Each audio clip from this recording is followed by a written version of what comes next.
Hello everyone, welcome back to our YouTube channel. तो बहुत बड़ी गुड न्यूज़ है। बीएसएफ यानी कि बॉर्डर सिक्योरिटी फोर्स की तरफ से कांस्टेबल ट्रेडमैन की वैकेंसीज आउट कर दी गई हैं।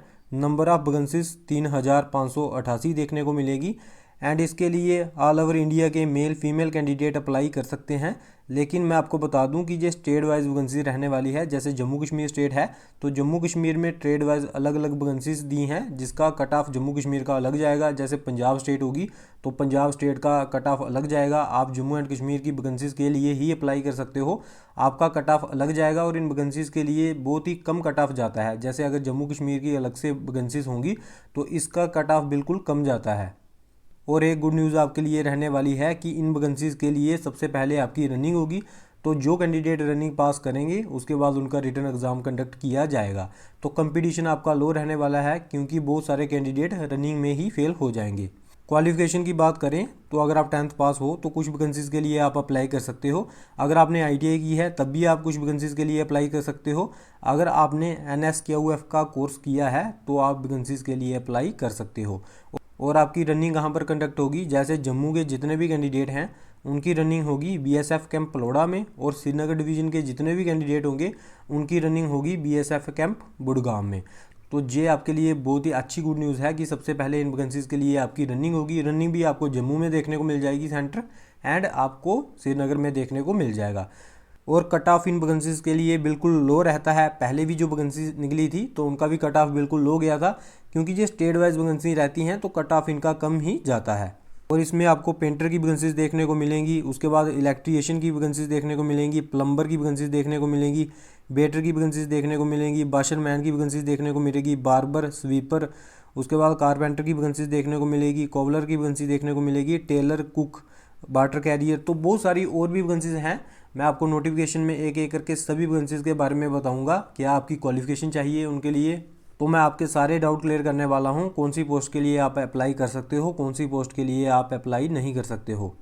लास्ट में मैं आपको बताऊंगा जम्मू एंड कश्मीर में कौन कौन से ट्रेड को मौका दिया गया है, कौन कौन सी वैकेंसीज जम्मू कश्मीर के लिए रहने वाली हैं। तो सारी इन्फॉर्मेशन आपको इस वीडियो में मिलने वाली है। वीडियो थोड़ी लंबी होगी तो आप वीडियो को ध्यान से देखें, आप वीडियो को पूरा देखें। और अगर आपको वीडियो पसंद आए तो वीडियो को लाइक, शेयर एंड चैनल को सब्सक्राइब करें एंड बेल आइकन को प्रेस करें, ताकि फ्यूचर में आने वाली हर एक अपडेट का नोटिफिकेशन आपको मिलता रहे। तो अभी मैं आपको लेके चलता हूँ जो BSF की तरफ से ट्रेडमैन की ऑफिशियल नोटिफिकेशन आउट की गई है। तो ये जहाँ पर आपको आपकी स्क्रीन पे दिख रहा होगा, ये BSF की तरफ से ऑफिशियल नोटिफिकेशन निकाली गई है, जो कि डेट जहाँ पर इन्होंने मेंशन की है 24 जुलाई 2025। और ये जो वैकेंसीज रहने वाली हैं आपकी कांस्टेबल ट्रेडमैन की, ये वैकेंसीज रहने वाली हैं जिसके लिए ऑल ओवर इंडिया के मेल फीमेल कैंडिडेट अप्लाई कर सकते हैं। अगर आप इंडिया के सिटीज़न हो तो आप इन वैकेंसीज के लिए अप्लाई कर सकते हो। एप्लीकेशन फॉर्म आपको ऑनलाइन फिल करना है। टोटल नंबर ऑफ वैकेंसीज 3588 रहने वाली हैं, जिसमें मेल कैंडिडेट की वैकेंसीज हैं 3406 एंड फीमेल कैंडिडेट की वैकेंसी हैं 182। और अगर आपकी सिलेक्शन हो जाएगी तो आपकी सैलरी रहने वाली है बेसिक 21,700, और आपको इन हैंड सैलरी देखने को मिलेगी 45,000 के लगभग आपको इन हैंड सैलरी देखने को मिल जाएगी। और आपको पता है 8th पे कमीशन के बाद आपकी यही सैलरी आपको 70 से 75,000 देखने को मिलेगी। तो आपको इन वैकेंसीज के लिए ज़रूर अप्लाई करना चाहिए। ये बहुत अच्छा मौका जहाँ पर आपको मिल रहा है। तो ये जो वैकेंसीज हैं जहाँ पर इन्होंने बताया है स्टेट वाइज वैकेंसी रहने वाली हैं, ट्रेड वाइज ये वैकेंसी रहने वाली हैं। तो स्टेट वाइज ही इन वैकेंसीज के लिए आपका कट ऑफ जाएगा, जिसके लिए male and female candidate apply कर सकते हैं। उसके बाद इन्होंने बताया है सबसे पहले आपका PST होगा, उसके बाद आपका PET होगा, उसके बाद आपका रिटन एग्जामिनेशन होगा, उसके बाद आपकी डॉक्यूमेंट वेरिफिकेशन होगी, एंड जिन पोस्टों के लिए आपका ट्रेड टेस्ट होगा वो कंडक्ट होगा, एंड लास्ट में आपका मेडिकल होगा। तो सबसे पहले आपकी रनिंग कंडक्ट की जाएगी, रनिंग होने के बाद आपका रिटन एग्ज़ाम कंडक्ट किया जाएगा।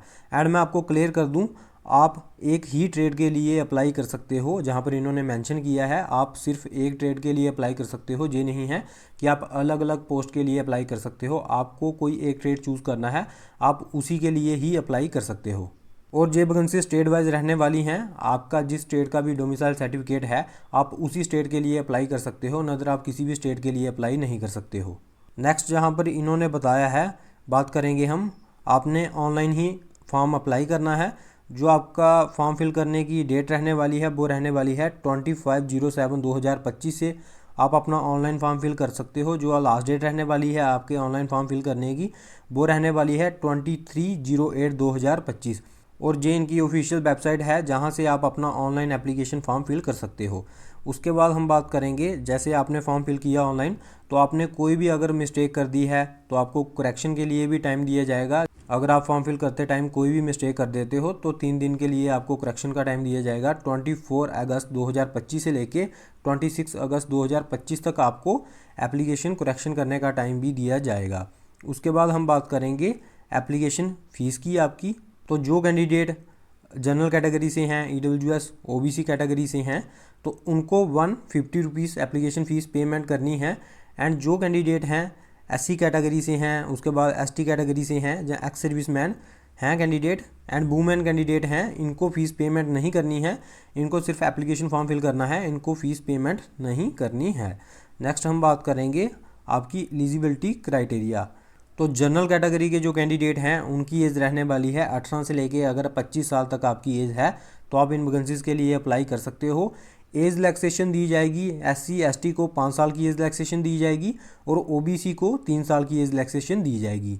यानी कि अगर आप SC ST कैटेगरी से हो तो आप 18 से लेके 30 साल तक अपना ये फॉर्म फिल कर सकते हो, और अगर आप OBC कैटेगरी से हो तो आप 28 साल तक अपना फॉर्म फिल कर सकते हो। तो आप 18 से लेके 28 साल तक अपना फॉर्म फिल कर सकते हो। अगर आपको एज के रिलेटेड कोई भी डाउट होगा तो आप वीडियो के कमेंट सेक्शन में बता देना, मैं आपको बता दूंगा कि आप अप्लाई कर सकते हो इन वैकेंसीज़ के लिए या नहीं कर सकते हो। उसके बाद हम बात करेंगे आपकी जो एजुकेशन क्वालिफिकेशन रहने वाली है। तो जहाँ पर इन्होंने बताया है जो आपका ट्रेड है कारपेंटर का, प्लम्बर का, पेंटर ट्रेड है, इलेक्ट्रीशियन, पंप ऑपरेटर, अपहोस्टर, तो ये जो ट्रेड हैं इनके लिए आपकी 10th पास होनी चाहिए जहाँ पर इन्होंने मेंशन किया है, एंड आपके पास 2 साल का ITI का डिप्लोमा होना चाहिए। तो ये जो वैकेंसीज़ हैं, ये मैंने आपको जो ट्रेड बताए इनके लिए अगर आप 10th पास हो एंड आपके पास 2 साल का ITI का डिप्लोमा है तो आप इन वैकेंसीज़ के लिए अप्लाई कर सकते हो, ये जो मैंने आपको ऊपर ट्रेड बताए हैं। जहाँ फिर आप 10th पास हो और 1 ईयर का आपके पास ITI का डिप्लोमा है एंड 1 ईयर का आपके पास एक्सपीरियंस है इन ट्रेड में, तो आप इन वैकेंसीज़ के लिए अप्लाई कर सकते हो। उसके बाद हम बात करेंगे जो आपकी वैकेंसीज़ हैं कांस्टेबल कॉबलर की हैं, उसके बाद टेलर की हैं, वाशरमैन की हैं, बार्बर, स्वीपर, खोजी। तो ये जो वैकेंसीज़ हैं इसके लिए इन्होंने बताया है कि अगर आप 10th पास हो तो आप इन वैकेंसीज़ के लिए अप्लाई कर सकते हो, लेकिन बाद में आपका ट्रेड टेस्ट होगा। आपको इसके लिए कोई भी एक्सपीरियंस सर्टिफिकेट नहीं चाहिए। ये मैं आपको क्लियर कर दूँ, ये जो वैकेंसीज़ आपको दिख रही हैं, ये जो वैकेंसीज़ हैं तो इसके लिए अगर आप 10th पास हो तो आप इन वैकेंसीज़ के लिए अप्लाई कर सकते हो। आपको कोई भी एक्सपीरियंस सर्टिफिकेट नहीं चाहिए, आपको कोई भी डिप्लोमा नहीं चाहिए इन पोस्टों के लिए अगर आपने अप्लाई करना है तो। लेकिन आपका इन वैकेंसीज़ के लिए बाद में जब आपका रिटर्न एग्ज़ाम होगा उसके बाद इन वैकेंसीज़ के लिए आपका ट्रेड टेस्ट होगा। उसके बाद हम बात करेंगे ये जो वैकेंसीज़ हैं जहाँ पर कुक की वैकेंसी है, उसके बाद वाटर कैरियर की वैकेंसीज़ है एंड वेटर की वैकेंसीज़ है। इसके लिए जो आपकी एजुकेशन क्वालिफिकेशन चाहिए, एक तो आप 10th पास होने चाहिए और साथ में आपके पास नेशनल स्किल क्वालिफिकेशन फ्रेमवर्क का लेवल 1 कोर्स का सर्टिफिकेट होना चाहिए, जो कि होना चाहिए आपका फूड प्रोडक्शन और किचन में। तो ये NSQF का लेवल 1 का सर्टिफिकेट आपके पास होना चाहिए। ये जो कोर्स है ये गवर्नमेंट ऑफ इंडिया के द्वारा बनाया गया एक स्किल कोर्स है, जो जहाँ पर इन्होंने मेंशन किया है नेशनल स्किल डेवलपमेंट कॉरपोरेशन के अंडर आता है। तो अगर आपके पास ये कोर्स है, इसका टाइम पीरियड मैं बता दूं आपको, ये गवर्नमेंट कोर्स होता है आपका, जिसका टाइम पीरियड होता है 3 to 6 मंथ के लिए ये आपका कोर्स होता है। अगर आपके पास NSFQ लेवल 1 का कोर्स है फूड प्रोडक्शन और किचन में तो तब ही आप इन वैकेंसीज़ के लिए अप्लाई कर सकते हो जो मैंने आपको जो वैकेंसीज़ बताई हैं। अगर आपके पास कोई एक्सपीरियंस है तो वो आपको डॉक्यूमेंट वेरिफिकेशन में बाहर निकाल देंगे। ये इन्होंने मेंशन किया है कि ये आपका course national skill development corporation द्वारा करवाया जाता है, गवर्नमेंट अप्रूव जो कोर्स होता है। तो इन वैकेंसीज़ के लिए अगर आपको अप्लाई करना है आपका एक्सपीरियंस नहीं चलेगा। अगर आप एक्सपीरियंस के थ्रू अप्लाई करोगे तो बाद में जब आपकी डॉक्यूमेंट वेरिफिकेशन होगी तो आपको सीधा बाहर निकाल दिया जाएगा। अगर आपके पास NSQF यानी कि मैंने आपको बताया नेशनल स्किल क्वालिफिकेशन फ्रेमवर्क का सर्टिफिकेट अगर आपके पास नहीं है तो आप इन वैकेंसीज़ के लिए अप्लाई नहीं करना। आगे मैं आपको दिखाता हूं जहां पर इन्होंने मेंशन किया है कि अगर आपके पास ये सर्टिफिकेट नहीं होगा तो आपको सीधा बाहर निकाल दिया जाएगा। नेक्स्ट हम बात करेंगे फिजिकल स्टैंडर्ड की। तो जहां पर इन्होंने मेंशन किया है जो मेल कैंडिडेट हैं उनकी जहां पर हाइट होनी चाहिए 165 सेंटीमीटर एंड चेस्ट होनी चाहिए 75 to 80 centimetre. And female candidate की भी जहाँ पर इन्होंने हाइट मेंशन की है। उसके बाद जहाँ पर इन्होंने स्टेट वाइज बताई हैं डिस्ट्रिक्ट कौन कौन सी है जिन कैंडिडेट को हाइट में रिलैक्सेशन दी जाएगी। तो जहाँ पर आपको जम्मू एंड कश्मीर स्टेट का नाम भी देखने को मिल रहा है, जहाँ पर आपको दिख रहा होगा Jammu and Kashmir and Ladakh Himachal state भी है। अगर आपकी हाइट 162.5 सेंटीमीटर है मेल कैंडिडेट की तो आप एलिजिबल हो, आप फॉर्म फिल कर सकते हो। एंड चेस्ट जो है वो आपकी होनी चाहिए 75 टू 80 सेंटीमीटर एंड जो फीमेल कैंडिडेट है उनकी हाइट होनी चाहिए 152 सेंटीमीटर। तो आप अपने स्टेट के अकॉर्डिंग जहाँ पर देख सकते हो कि आपको हाइट में एज रिलैक्सेशन दी जा रही है या नहीं दी जा रही है। तो जम्मू कश्मीर के जो कैंडिडेट हैं उनको हाइट में रिलैक्सेशन दी जा रही है। तो जहाँ पर इन्होंने बताया है कि सबसे पहले इन पोस्टों के लिए अगर आपने अप्लाई किया होगा तो सबसे पहले आपकी रनिंग होगी, आपका पीएसटी होगा, उसके बाद आपका पीईटी होगा, उसके बाद आपका पीईटी जो होगा वो आपकी रनिंग होगी जो वो आपकी 5 किलोमीटर होने वाली है मेल कैंडिडेट के लिए, जिनके लिए आपको टाइम दिया जाएगा 24 मिनट। और फीमेल कैंडिडेट की रनिंग 1600 मीटर होगी और उनको टाइम दिया जाएगा इसके लिए 8.30 मिनट्स। तो सबसे पहले इन वैकेंसीज़ के लिए आपकी रनिंग होने वाली है। उसके बाद मैं आपको बता दूं, जैसे अगर आप जम्मू से हो तो जहां पर इन्होंने मेंशन किया है Jammu and Kashmir and Ladakh, Kashmir and Ladakh region के जो कैंडिडेट होंगे उनकी जो रनिंग होगी वो होगी आपकी, मैंने आपको पहले भी बताया था, बीएसएफ कैंप जो बुड़गाम में है, जहां पर इन्होंने बताया है बीएसएफ श्रीनगर जो इनका फ्रंटियर हेडक्वार्टर है, तो वहां पर इन कैंडिडेट की रनिंग होगी जो श्रीनगर डिवीज़न से होंगे, कश्मीर डिवीज़न से होंगे या लद्दाख डिवीज़न से होंगे। और जो कैंडिडेट होंगे जम्मू रीजन से, जैसे आप जम्मू से हो, अगर आप कठुआ से हो, सांबा से, कहीं से भी अगर आप हो तो आपकी जो रनिंग होगी वो पलोड़ा कैंप जम्मू में होने वाली है। तो सबसे पहले आपकी रनिंग होगी और रनिंग भी आपकी होगी जम्मू पलोड़ा में। तो उसके बाद जहाँ पर इन्होंने और भी जैसे स्टेट्स हैं जैसे गुजरात है, महाराष्ट्र है, तो इन्होंने जो सेंटर मेंशन किए हैं कि आपकी रनिंग वगैरह कहाँ पर होने वाली है। तो ये आप अपने अकॉर्डिंग देख सकते हो। अगर आपको ये नोटिफिकेशन चाहिए होगी तो आप वीडियो के कमेंट सेक्शन में बता देना, मैं आपको ये नोटिफिकेशन प्रोवाइड कर दूंगा। उसके बाद जहाँ पर इन्होंने बताया है जो कैंडिडेट रनिंग पास कर लेंगे, पीईटी पीएसटी जो टेस्ट होगा वो पास कर लेंगे, उसके बाद उनका रिटन एग्जामिनेशन कंडक्ट होगा। रिटन एग्ज़ाम आपका ओएमआर भी हो सकता है, कंप्यूटर बेस्ड टेस्ट भी हो सकता है, वो आपको बाद में बता देंगे। तो आपको जहाँ पर इन्होंने बताया है जो कैंडिडेट जनरल कैटेगरी से हैं उनको जो एग्ज़ाम क्वालिफाई करने के लिए 35 मार्क्स चाहिए। एंड जो कैंडिडेट ईडब्ल्यूएस एक्स सर्विसमैन या एससी एसटी ओबीसी कैंडिडेट हैं उनको 33% मार्क्स चाहिए जो एग्ज़ाम क्वालिफाई करने के लिए। कट ऑफ तो आपका बाद में जाएगा लेकिन मिनिमम आपके इतने मार्क्स होने चाहिए। तो जो आपका एग्ज़ाम होगा वो आपका 100 मार्क्स का आपका एग्ज़ाम होगा, जिसके लिए आपको 2 घंटे दिए जाएंगे। और इसमें आपका आएगा जनरल अवेयरनेस आएगी, नॉलेज ऑफ एलिमेंट्री मैथमेटिक्स आएगा, एनालिटिकल एप्टीट्यूड आएगा एंड बेसिक नॉलेज होगी आपकी इंग्लिश और हिंदी।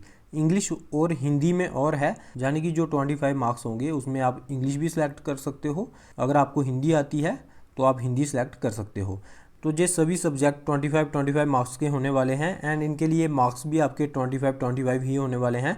तो 100 मार्क्स का आपका ये एग्ज़ाम होगा एंड 100 ही आपको क्वेश्चन देखने को मिलेंगे। और इसके लिए मैं आपको बता दूं आपकी कोई भी नेगेटिव मार्किंग नहीं होने वाली है, तो आप जहां पर मज़े से तुक्का लगा के भी आ सकते हो। उसके बाद जब आपका रिटन एग्ज़ाम हो जाएगा उसके बाद आपकी डॉक्यूमेंट वेरिफिकेशन होगी, जहां पर इन्होंने डॉक्यूमेंट वेरिफिकेशन के रिलेटेड मेंशन किया है, जहां पर मैं आपको बता दूं ये आपके लिए इम्पॉर्टेंट रहने वाला है। जहां पर इन्होंने बताया है कि अगर आप अप्लाई कर रहे हो कांस्टेबल कुक की पोस्ट के लिए, कांस्टेबल वाटर कैरियर की पोस्ट के लिए, कांस्टेबल बेटर की पोस्ट के लिए, तो आपके पास NSQF लेवल 1 का कोर्स सर्टिफिकेट होना ज़रूरी है, जो कि आपका फूड प्रोडक्शन और किचन में होना चाहिए, जो कि आता है नेशनल स्किल डेवलपमेंट कॉरपोरेशन के अंडर। और जब आपकी डॉक्यूमेंट वेरिफिकेशन होगी तो आप NSQF लेवल 1 का सर्टिफिकेट अगर उनको नहीं प्रोवाइड करके दोगे तो जहां पर इन्होंने साफ साफ लिखा है कि आपकी जो सिलेक्शन होगी वो कैंसिल कर दी जाएगी अगर आपके पास NSQF लेवल 1 का सर्टिफिकेट नहीं होगा तो। और आपका जो NQSF का जो सर्टिफिकेट है ये आपका, मैं आपको डेट बता दूं जहाँ पे, ये आपका जो सर्टिफिकेट है वो 23 अगस्त 2025 से पहले का बना होना चाहिए। इसके बाद का बना हुआ होगा तो तब भी आपकी सिलेक्शन कैंसिल कर दी जाएगी। तो अगर आपको कुक, वाटर कैरियर या वेटर की पोस्ट के लिए अप्लाई करना है तो अगर आपके पास NSQF का लेवल 1 का सर्टिफिकेट है तो तभी आप इन वैकेंसीज़ के लिए अप्लाई करें, नहीं तो आप इन वैकेंसीज़ के लिए अप्लाई नहीं करें। उसके बाद हम बात करेंगे, जैसे आपका सबसे पहले रनिंग हुई, उसके बाद आपका रिटन एग्जामिनेशन हुआ, उसके बाद आपको पता है जो ट्रेडमैन की पोस्टें होती हैं तो उसके लिए ट्रेड टेस्ट भी होता है। तो जहाँ पर इन्होंने मेंशन किया है कौन कौन सी पोस्ट के लिए आपका ट्रेड टेस्ट कंडक्ट किया जाएगा, कौन कौन सी पोस्ट के लिए आपका ट्रेड टेस्ट कंडक्ट नहीं किया जाएगा। तो सबसे पहले मैं आपको बता दूं, जो भी जहाँ पर वैकेंसीज हैं आईटीआई के बेस पे, जो भी आपके फिल फॉर्म होंगे आईटीआई के बेस पे, तो उनके लिए कोई भी ट्रेड टेस्ट नहीं रहने वाला है। जैसे वैकेंसी है कारपेंटर की, प्लम्बर की, पेंटर की, इलेक्ट्रिशियन की, पंप ऑपरेटर की एंड अपहोल्स्टर की। तो इन वैकेंसीज के लिए अगर आप अप्लाई कर रहे हो, आपके पास 2 ईयर का आईटीआई सर्टिफिकेट है, तो आपका इन वैकेंसीज के लिए ट्रेड टेस्ट नहीं कंडक्ट होगा। आपकी एक रनिंग होगी, उसके बाद आपका रिटन एग्जाम होगा एंड आपका मेडिकल होगा। और जो आपकी वैकेंसीज हैं, जैसे कोबलर की वैकेंसी है, टेलर की है, वाशरमैन की है, वार्बर की है, स्वीपर की है, तो ये जो आपको वैकेंसीज जहाँ पर दिख रही हैं, इनके लिए अगर आप 10th पास हो तो आप इन वैकेंसीज के लिए अप्लाई कर सकते हो। आपको कोई भी एक्सपीरियंस सर्टिफिकेट नहीं चाहिए, कोई भी डिप्लोमा नहीं चाहिए। लेकिन जब आपकी रनिंग हो जाएगी, आपका एग्ज़ाम हो जाएगा, तो ये जो वैकेंसीज हैं इनके लिए आपका ट्रेड टेस्ट कंडक्ट किया जाएगा। तो ये जो वैकेंसीज हैं कोबलर, टेलर, वाशरमैन, ये मैंने आपको बताई, इनके लिए आपका ट्रेड टेस्ट कंडक्ट होगा। उसके बाद जो आपकी वैकेंसीज हैं कुक, वाटर कैरियर, वेटर की जो वैकेंसीज हैं, जो इनके लिए भी आपका ट्रेड टेस्ट कंडक्ट नहीं होगा, क्योंकि आपके पास, मैंने आपको पहले भी बताया, अगर आपने इन वैकेंसीज के लिए अप्लाई करना है तो आपके पास NSFQ लेवल 1 का सर्टिफिकेट होना ज़रूरी है। तो जो ट्रेड टेस्ट होगा वो मैंने आपको बताया कि इन वैकेंसीज़ के लिए आपका ट्रेड टेस्ट होगा, इन वैकेंसीज़ के लिए भी आपका ट्रेड टेस्ट कंडक्ट नहीं होने वाला है। उसके बाद जहाँ पर इन्होंने बताया है आपका मेडिकल टेस्ट होगा, तो आप उसके अकॉर्डिंग जहाँ पर देख सकते हो कि उसके बाद ये भी आपके लिए इंपॉर्टेंट रहने वाला है, जहाँ पर इन्होंने मेंशन किया है कि नो वेटिंग लिस्ट, जहाँ पर इन वैकेंसीज़ के लिए कोई भी आपकी वेटिंग लिस्ट नहीं निकाली जाएगी। जैसे 4000 अगर वैकेंसीज़ हैं तो इन्होंने मेडिकल के लिए 6000 कैंडिडेट बुलाए, तो अगर मेडिकल में कैंडिडेट फेल हो गए तो लास्ट में कैंडिडेट 2500 भी बचे। तो इनका कहना है कि वैकेंसीज़ खाली रह जाएंगी, लेकिन वेटिंग लिस्ट जो होगी, वेटिंग लिस्ट जहाँ पर नहीं निकाली जाएगी। तो ये भी आपके लिए इंपॉर्टेंट रहने वाला है। अभी मैं आपको बताऊंगा कौन कौन से ट्रेड में स्टेट वाइज कितनी कितनी वैकेंसीज रहने वाली हैं मेल एंड फीमेल कैंडिडेट के लिए। तो सबसे पहले हम बात करेंगे जहाँ पर इन्होंने स्टेट वाइज मेंशन किया है, जहाँ पर आपको दिख रहा होगा ये जो वैकेंसीज हैं ये फीमेल कैंडिडेट की, जहाँ पर इन्होंने वैकेंसीज बताई हैं कौन सी स्टेट के लिए, कौन सी कैटेगरी की, कौन से ट्रेड में कितनी कितनी वैकेंसीज रहने वाली है। जी आप अपने अकॉर्डिंग भी देख सकते हो, मैं आपको ये नोटिफिकेशन भी प्रोवाइड कर दूंगा, आप वीडियो के कमेंट सेक्शन में बता देना।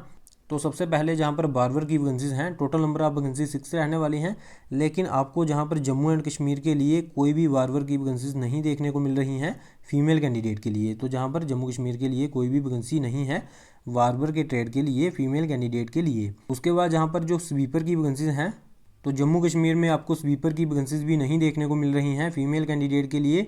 उसके बाद जो वैकेंसीज हैं वो हैं, नेक्स्ट हम देखेंगे जहाँ पर फीमेल कुक की वैकेंसीज हैं, तो जहाँ पर हम देखते हैं जम्मू कश्मीर के लिए 1 वैकेंसी रहने वाली है फीमेल कुक के लिए जम्मू कश्मीर की, जो कि ओपन कैटेगरी की रहने वाली है। उसके बाद वाटर कैरियर की कोई भी वैकेंसी नहीं है फीमेल के लिए। उसके बाद वाशरमैन की भी कोई भी वैकेंसी नहीं है फीमेल कैंडिडेट के लिए। कोबलर के लिए भी कोई वैकेंसी नहीं है, कारपेंटर के लिए भी कोई वैकेंसी नहीं है, टेलर के लिए भी फीमेल की कोई वैकेंसी नहीं है जम्मू कश्मीर के लिए। तो ये आप अपने अकॉर्डिंग भी देख सकते हो, जो आपका ट्रेड है उसमें आपकी वैकेंसीज हैं जम्मू कश्मीर स्टेट के लिए या नहीं है। तो हम जो मेल कैंडिडेट हैं उनकी बात करेंगे। हम जम्मू कश्मीर में जो मेल कैंडिडेट हैं जहाँ पर ट्रेड मेंशन है, पंप ऑपरेटर की कोई भी वैकेंसी नहीं है। उसके बाद अपहोल्स्टर की भी कोई वैकेंसी नहीं है। उसके बाद खोजी की भी कोई वैकेंसी नहीं है। नेक्स्ट हम देखते हैं जहाँ पे जो आपका ट्रेड है पेंटर का, जम्मू कश्मीर की कोई भी वैकेंसीज नहीं है। इलेक्ट्रिशियन में कोई भी जम्मू कश्मीर की वैकेंसीज नहीं है। प्लम्बर में जहाँ पर कोई भी जम्मू कश्मीर की वैकेंसीज नहीं है। वेटर की भी जम्मू कश्मीर के लिए कोई भी वैकेंसीज नहीं है। तो जहाँ पर बाकी अनदर स्टेट के लिए तो वैकेंसीज हैं, लेकिन जम्मू कश्मीर के लिए आपको बहुत कम वैकेंसीज देखने को मिल रही हैं। तो वाशरमैन की जम्मू एंड कश्मीर में वैकेंसीज हैं, बार्बर ट्रेड की भी जम्मू एंड कश्मीर में वैकेंसीज हैं, स्वीपर ट्रेड की भी जम्मू एंड कश्मीर में वैकेंसीज हैं, कारपेंटर की कोई भी वैकेंसी नहीं है। कोबलर ट्रेड के लिए भी जम्मू एंड कश्मीर में वैकेंसीज हैं, टेलर की वैकेंसीज नहीं रहने वाली हैं जम्मू एंड कश्मीर के लिए। कुक ट्रेड के लिए जहां पर 14 वैकेंसीज रहने वाली हैं जम्मू एंड कश्मीर के लिए, एंड वाटर कैरियर ट्रेड के लिए भी जम्मू एंड कश्मीर में वैकेंसीज रहने वाली हैं। तो मैंने आपको जम्मू कश्मीर के जितने भी ट्रेड थे उनमें मैंने आपको बताया है कि वैकेंसीज हैं या नहीं हैं। अभी आपका इसमें ये डाउट होगा कि आप अनदर स्टेट के लिए अप्लाई कर सकते हो। जैसे अगर आपने पंप ऑपरेटर की वैकेंसीज के लिए अप्लाई करना है तो जम्मू कश्मीर स्टेट की कोई भी वैकेंसीज नहीं है, तो क्या आप पंजाब स्टेट में अप्लाई कर सकते हो? तो मैं आपको बता दूं, आप अनदर स्टेट में अप्लाई नहीं कर सकते हो। अगर जम्मू कश्मीर में वैकेंसीज हैं तो आप उन्हीं वैकेंसीज के लिए अप्लाई कर सकते हो। अगर आपके ट्रेड में वैकेंसीज नहीं हैं तो अनदर स्टेट में आप अप्लाई नहीं कर सकते हो। तो वीडियो थोड़ी ज़्यादा लंबी हो गई है, लेकिन मैंने आपके सभी जो डाउट होंगे वो क्लियर करने की कोशिश की है। अगर आपको कोई भी डाउट होगा तो आप वीडियो के कमेंट सेक्शन में बता सकते हो। लेकिन मैं आपको बता दूं कि अगर आपकी ये क्वालिफिकेशन मैच होती है इन वैकेंसीज के लिए, तो जो आपका कट ऑफ जाता है ना, 100 मार्क्स का आपका एग्ज़ाम होगा, 30 to 35 मार्क्स का आपका कट ऑफ जाता है इसके लिए। तो आपको ज़रूर अप्लाई करना चाहिए। जो बीएसएफ की ट्रेडमैन्स की ये वैकेंसीज आउट हुई हैं, रनिंग भी आपकी बीएसएफ कैंप पलोड़ा में हो जाएगी, एग्ज़ाम भी आपका आई थिंक वहाँ पर ही हो जाएगा। तो आपके लिए जहाँ पर बहुत ही अच्छा मौका है। तो इसी के साथ मैं वीडियो को करता हूँ एंड। अगर आपको वीडियो अच्छी लगी है तो वीडियो को लाइक, शेयर एंड चैनल को सब्सक्राइब करें एंड बेल आइकन को प्रेस करें, ताकि फ्यूचर में आने वाली हर एक अपडेट का नोटिफिकेशन आपको मिलता रहे। Thank you for watching. जय हिंद, जय भारत।